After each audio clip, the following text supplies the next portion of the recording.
नमस्कार दोस्तों, आपका हमारे चैनल पर स्वागत है। इस वीडियो में हम बात करेंगे देश विदेश की बड़ी खबरों के बारे में। चलिए शुरू करते हैं इस वीडियो को। हरियाणा में बागियों ने पार्टी को टेंशन में डाला। हरियाणा में रेवाड़ी जिले की तीनों विधानसभा सीटों पर कांग्रेस और बीजेपी उम्मीदवारों को साइलेंट बागियों से खतरा है।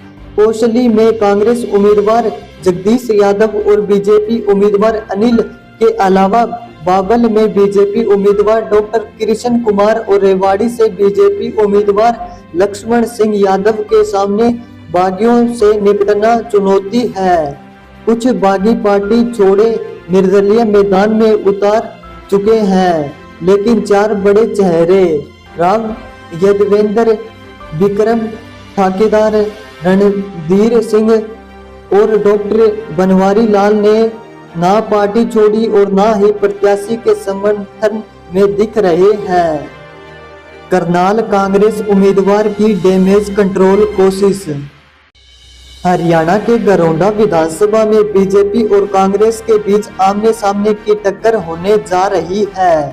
बीजेपी ने अपने 2 बार के मौजूदा विधायक हरविंदर कल्याण को मौका दिया, जबकि कांग्रेस ने लगातार हार का सामना कर रहे वीरेंद्र राठौर को चौथी बार टिकट दिया, जिसमें टिकट चाहने वालों के सुर भी बदल गए। बगावत की सुंगवाहट ने कांग्रेस प्रत्याशी की नींद उड़ा दी है। भूपी भी चुनावी मैदान में कूदना चाहते थे। हरपाल कलामपुरा ने कहा बीजेपी से अलविदा। हरियाणा के करनाल में बीजेपी नेता हरपाल कलामपुरा ने पार्टी छोड़ कांग्रेस ज्वाइन कर ली। उन्होंने बीजेपी प्रत्याशी जगमोहन यादव पर गंभीर आरोप लगाए।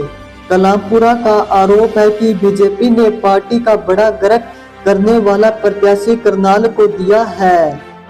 मैं पार्टी छोड़ रहा हूं। आने वाले समय में और भी बीजेपी के नेता पार्टी छोड़ेंगे।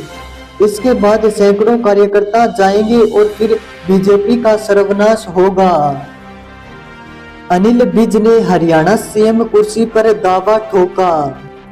हरियाणा के पूर्व गृह मंत्री और अंबाला कैंट से बीजेपी उम्मीदवार अनिल विज ने मुख्यमंत्री पद पर दावा ठोक दिया। अनिल विज ने अंबाला कैंट में प्रेस कॉन्फ्रेंस बुलाकर विधायक और मंत्री रहते हुए खुद के द्वारा करवाए गए काम गिनवाए। इसके बाद विज ने कहा, सारे हरियाणा से लोग आ रहे हैं। मैं जहां जहां गया लोग कह रहे हैं कि आप सीनियर हो, सीएम क्यों नहीं बने। मैं उन लोगों की मांग पर अपनी सीनियरिटी के दम पर मुख्यमंत्री बनने का दावा पेश करूंगा। पार्टी बनाती है या नहीं, यह उनका फैसला है। हरियाणा में किसान महापंचायत सीमेंट बैरिकेडिंग से पंजाब बॉर्डर सील। हरियाणा के जींद में किसान संगठनों ने आज किसान मजदूर महापंचायत बुलाई। महापंचायत उचाना की अतिरिक्त नई अनाज मंडी में हुई। संयुक्त किसान मोर्चा गैर राजनीतिक के नाते अभिमन्यु कोहाड़ महापंचायत की अध्यक्षता कर रहे थे। पंजाब से किसान नेता जगजीत सिंह डेलेवाल पहुंचे। अनाज मंडी में पुलिस फोर्स तैनात की गई। इससे पहले पुलिस ने पंजाब हरियाणा बॉर्डर को 2 जगह पर कैथल में गुहाना चिका और संगतपुरा के पास सीमेंट की बैरिकेडिंग लगाकर पूरी तरह बंद कर दिया।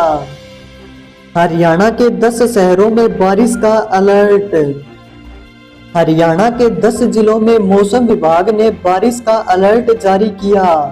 इनमें इंद्री, रादौर, थानेसर, शाहबाद, अंबाला, कालका, बराड़ा, जगाधरी, नारायणगढ़ और पंचकुला शामिल है। मौसम विभाग का मानना है कि यह हल्की से मध्यम बारिश आ सकती है। साथ ही गरज चमक के साथ बिजली गिरने का भी खतरा है। पंचकुला और पानीपत में बूंदाबांदी हुई। प्रदेश के 6 जिलों में अब तक सामान्य से कम बारिश हुई। 17-18 सितंबर को भी प्रदेश में मौसम खराब रह सकता है। हरियाणा चुनाव ड्यूटी में लगे 18 रिटर्निंग अधिकारी अयोग्य है। हरियाणा विधानसभा चुनाव में ड्यूटी कर रहे 18 रिटर्निंग ऑफिसर ऑफिसर की योग्यता पर सवाल उठ गए। इनकी वजह उनकी 5 साल से कम HCSC सर्विस का होना बताया जा रहा है। इसकी शिकायत भारतीय चुनाव आयोग तक पहुंच गई। इस मामले की शिकायत प्रशासनिक मामलों के जानकार एडवोकेट हेमंत कुमार ने की। दरअसल 2020 के पास आउट HCS को रिटर्निंग ऑफिसर की जिम्मेदारी दी गई। 2 मिनट में समझिए मोदी की सभा का सार। हरियाणा के कुरुक्षेत्र में प्रधानमंत्री नरेंद्र मोदी के 47 मिनट के भाषण में उनके फोकस पॉइंट थे किसान, जवान और आरक्षण। भाषण की शुरुआत में कहा, हमने किसानों को सम्मान निधि के 3.5 लाख करोड़ दिए। उनके सिर से 10,000 करोड़ का सिर पर बोझ नहीं पड़ने दिया। जम्मू कश्मीर में धारा 370 खत्म की। हरियाणा के जवान हर हफ्ते यहाँ से तिरंगे में लिपटकर आते थे। हरियाणा कांग्रेस की गुटबाजी पर कहा, कांग्रेस एक ही परिवार को आगे बढ़ा रही है। पानीपत में महिला से धोखे से की दूसरी शादी।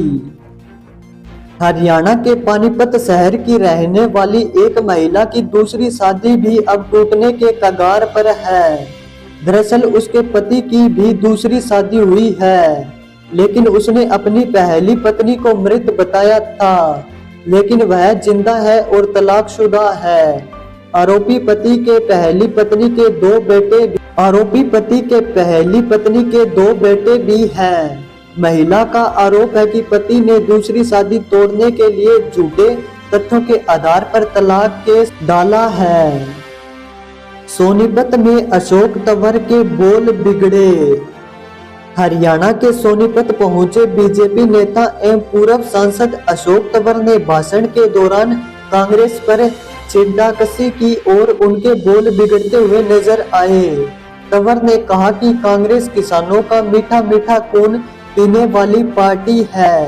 उन्होंने कांग्रेस को दानव बताते हुए कहा कि कांग्रेस ने दानव और दैत्य का रूप लेकर किसानों का खून पी लिया। उन्होंने पूर्व सीएम भूपेंद्र हुड्डा पर जुबानी हमला बोला। अशोक तंवर सोनीपत के राय विधानसभा क्षेत्र में बीजेपी प्रत्याशी कृष्ण गहलावत के चुनाव कार्यक्रम के उद्घाटन पर पहुंचे थे।